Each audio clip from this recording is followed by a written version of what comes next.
Hi, I'm Biv Wadden from DuBois Golfer TV, and I'm here today with Dr. Craig DuBois. He's a neurologist from Austin, Texas, and he's invented a very interesting device that is integral to strengthening our hands for developing a good grip. Craig, can you show us what you've done here? I work a lot with hand and arm weakness and people with pain and nerve problems.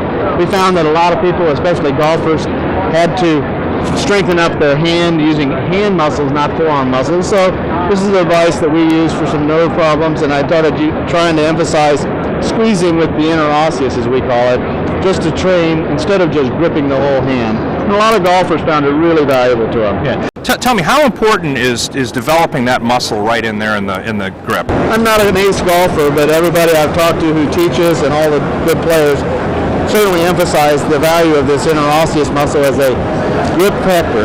The hand has to come through and pinch, but that interosseous muscle is hard to train. You have to do it. Now, if you're a really good golfer, been playing for years, you've done it as part of your natural routine. Check me out there. How do He's a tough one. He beats me by a mile. But this is an exercise. Yeah. When I first started doing it, people said, how do I make that stronger? And I said, I don't know. And we found that we could use this little tool to strengthen those little functions, and it was visible. Anybody could see, oh boy, I'm working that. Yeah. Well, I want to say, as an instructor, I spend a lot of time with my students making sure that this muscle here that the doctor's talking about is fully engaged in the grip. It's very important. Talk to us a little bit about the left hand. How is this used on the left-hand side? We always want to emphasize those last three fingers. That's what I was taught. Those are the key. But they have to be together. An integral part of keeping those together is what we call lumbrical muscles. We found that if you use this device, sounds funny, it looks a little odd, but that's a muscle function that I'm doing right now that is just in the hand. Those are lumbrical muscles, nothing up here. Strengthening those gives me better closure. Better closure on a grip keeps that grip much more firm. If I have separation, it's going to be weaker.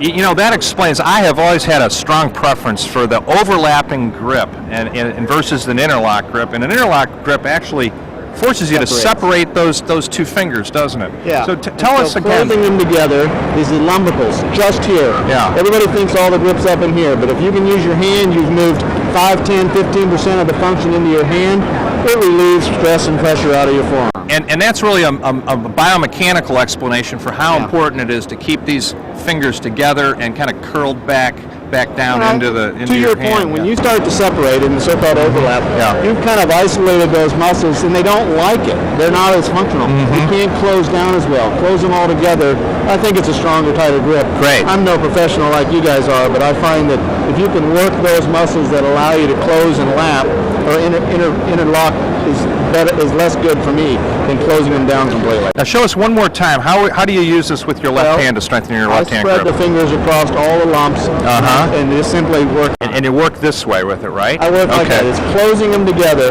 When I'm driving in the car, I'll do one, I'll do the other, I'll do all of them, and I tell people, play with it. Yeah. It's like anything else. What feels good to you is right. You know, this is a muscle exercise that I don't know how you exercise it otherwise. You can't do it with a ball, you can't do it with a rubber band. We're closing in, but that's an integral part of your hand. And Hogan said, squeeze it like a bird, but he had strong hands. I want to loosen up the forearms and strengthen the hand muscles. This guy and these guys. Now you're a new exhibitor here and a neurologist. How did you come up with this idea? What motivated you to come up with this idea? Weakness. Weakness on my part. When I first started, I had no muscle group in there. I've got a decent one now, like yours, but a decent one. And it's because I said, we've got to have a way to strengthen this. And how do you see it? That was patients want to see things. People who want a therapy, they want to see it. So we were talking about that earlier. Doing it this way, they can see the visible movement of the device, and it's not got any springs or levers that hurt and pinch. It's easy, and I found a lot of people who were weak had to have a smaller part. Some people can only get into the little part at first, and I tell them, whatever you can do is better than not doing anything. Well, Craig, I can say that the biomechanical world really has not yet focused on the part of the hand from the wrist all the way up to the tips of the fingers, and that day's coming. It's coming, and because it's very important, and when it does, they're going to find your grip strengthener, just like we were finding trainers for the rest of our bodies.